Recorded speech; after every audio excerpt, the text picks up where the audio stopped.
দর্শক আসসালামু আলাইকুম। আমরা রয়েছি পঞ্চগড়ের ময়দান দিঘিতে। আমরা এখানে দেখবো আজকে কি রেটে মরিচ কেনা বেচা হয়েগুলো। আপনারা দেখতেই পাচ্ছেন প্রচুর পরিমাণে মরিচ এখানে কেনা হয়েছে। সেকা মরিচ, আমরা সেকা মরিচ দর্শক, এগুলো সেকা মরিচ। আমরা এখানে রয়েছে দর্শক সেকা মরিচ। আমরা দেখছি যে শক্ত মানে শুকনা মরিচটা আপনারা দেখছেন, শব্দই বোঝা যাচ্ছে যে মরিচটা শুকনা, একদম আগের তুলনায় দেখছেন শব্দটা মরিচের, মানে এগুলো শুকনা, এগুলো স্টক করা যাবে সেই মরিচগুলো আমরা দেখছি।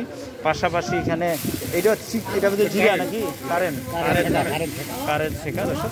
তো আমরা এখানে গোলাম আজম ভাই উনার আড়তে রয়েছি, উনি মাল কিনছেন প্রচুর পরিমাণে। উনার কাছ থেকে শুনবো উনি আজকে কি রেটে মালগুলো কিনলো। দর্শক এই মরিচের ভিডিও করতে আসতে হলে খুব সকালে আসতে হয়, যখন কৃষকরা আসে ওই সময় আসা সম্ভব না দর্শক। 6টা সাড়ে 6টার মধ্যে হাট শুরু হয়ে যায়। আমি আসি 8টা 9টার দিকে, যার কারণে আমি কৃষকদেরকে দেখাইতে পারি না। আমরা বাজারের যে তাদের কাছ থেকে শুনবো।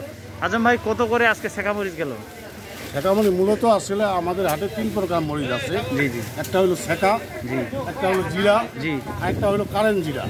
সেকা কি করে? সেকাটা গেল 7 থেকে 7.5, আর জিরা গেল 8 থেকে 10। জি জি। আর কারেন্ট যেটা কারেন্ট 10 থেকে 10.5 পর্যন্ত গেল। সব মরিচের দামই তো বৃদ্ধি, আজকে দাম বেশি, কারণ কিছু স্টক পার্টি নামছে। আর মরিচের আমদানিও কমে গেছে দুর্যোগের কারণে। এবার ওয়েদারটা খুব রোদ, এই কারণে রোদের কারণে, দুর্যোগের কারণে এবারকার মরিচ এখন যেগুলো আসতেছে এগুলো তো শুকনা, দেখেন যে একবারে শুকনা মরিচ। মূলত আমাদের এলাকায় এখনো পানি হয়নি। এই মরিচগুলো যদি কেউ এমনিতে ঢোপের মধ্যে স্টক করতে পারবে না, কোলেস্ট্রল ছাড়া লাভ হবে। 2-2.5 মাস রাখতে পারবে কিন্তু। হ্যাঁ পারবে।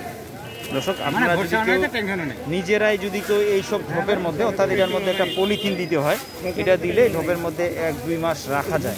আর যদি কেউ কোলেস্ট্রল করে, কোলেস্ট্রল করতে পারবে, কোলেস্ট্রল রাখতে পারবে। কোলেস্ট্রল রাখলে যেমনি এখন মরিচটা আছে তেমনি কোলেস্ট্রলও থাকবে। জি, জয়পুরহাটের তো বিভিন্ন পার্টি আপনার কাছে আসে মাল নিয়ে যায়। জি জি, আপনার একটু মোবাইল নাম্বারটা দিন। আমার মোবাইল নাম্বার হলো 01718999723। মোহাম্মদ গোলাম আজম, ময়দান দিঘি বাজার, বোদা, পঞ্চগড়। দর্শক আপনার চাইলে আসতে পারেন ভাইয়ের সাথে। আপনাদের সুস্বাস্থ্য কামনা করি, ভালো থাকবেন। আসসালামু আলাইকুম।